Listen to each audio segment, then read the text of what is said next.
কানাডায় ফের খুন হয়েছে ভারতীয় পড়ুয়া। টরন্টো বিশ্ববিদ্যালয়ের বাইরে গুলিবিদ্ধ শিবাঙ্ক আবাস্তি। তদন্ত শুরু হলেও গ্রেফতার হয়নি এখনো পর্যন্ত খুনিরা। বিস্তারিত যাব, সঙ্গে যুক্ত হয়েছে প্রতিনিধি সৌম্য মুখোপাধ্যায়। সৌম্য, কি জানতে পারছো?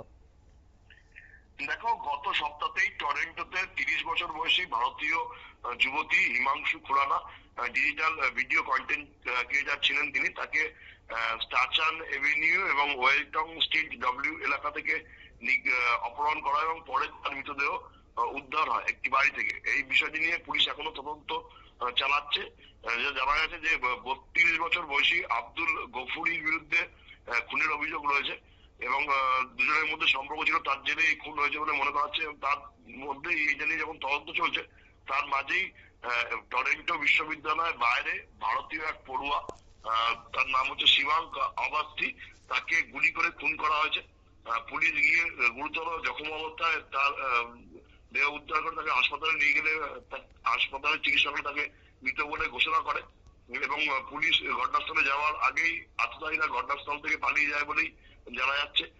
এই নিয়ে প্রায় 2-3 মাসের মধ্যে একাধিক ভারতীয় খুন হলো এবং যেটা জানা যাচ্ছে যে টরন্টো গত 1 বছরের মধ্যে প্রায় 41টা খুনের ঘটনা ঘটলো, যার মধ্যে বেশিরভাগ আততায়ীকেই গ্রেপ্তার করা যায়নি এবং গত 41টা যে মার্ডার হয়েছে তার মধ্যে ভারতীয়দের সংখ্যা প্রায় 15 থেকে 20 জন মতো।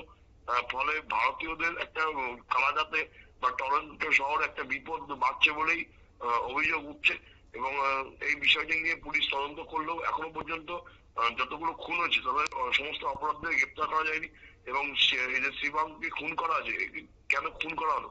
সে টরন্টো বিশ্ববিদ্যালয়ে চিকিৎসা বিজ্ঞান পড়াশোনা করতো, তাকে কেন খুন করা হলো সেই বিষয়টি এখনো স্পষ্ট হয়নি। পাশাপাশি আততায়ীদের কোনো খবর হয়নি। ফলে ভারতীয়রা একটা আতঙ্কের মধ্যে রয়েছে যেভাবে ভারতীয়দের সেখানে খুন করা হচ্ছে। যদিও কানাডা পুলিশ বা প্রশাসন তাদের তরফ থেকে আশ্বস্ত করা আছে যে তারা সব রকমের নিরাপত্তা ব্যবস্থা করছে, যদিও অপরাধীরা গ্রেপ্তার না হয়, খুনিরা গ্রেপ্তার না হয়, ভারতীয়রা খুবই আতঙ্কের মধ্যে রয়েছে কানাডা, বিশেষ করে টরন্টো শহরে। শতাব্দী, ধন্যবাদ। আপনারা শুনলেন, অবশ্যই এই ঘটনার পর গোটা এলাকাকে ঘিরে রেখেছে পুলিশ এবং বিদেশে পড়তে যাওয়া ভারতীয় পড়ুয়াদের নিরাপত্তা নিয়ে যথেষ্ট প্রশ্নচিহ্ন দেখা দিয়েছে। তবে টরন্টো পুলিশ জানিয়েছে সিসিটিভি ফুটেজ খতিয়ে দেখা হচ্ছে, অভিযুক্তদের খোঁজে চলছে তদন্ত।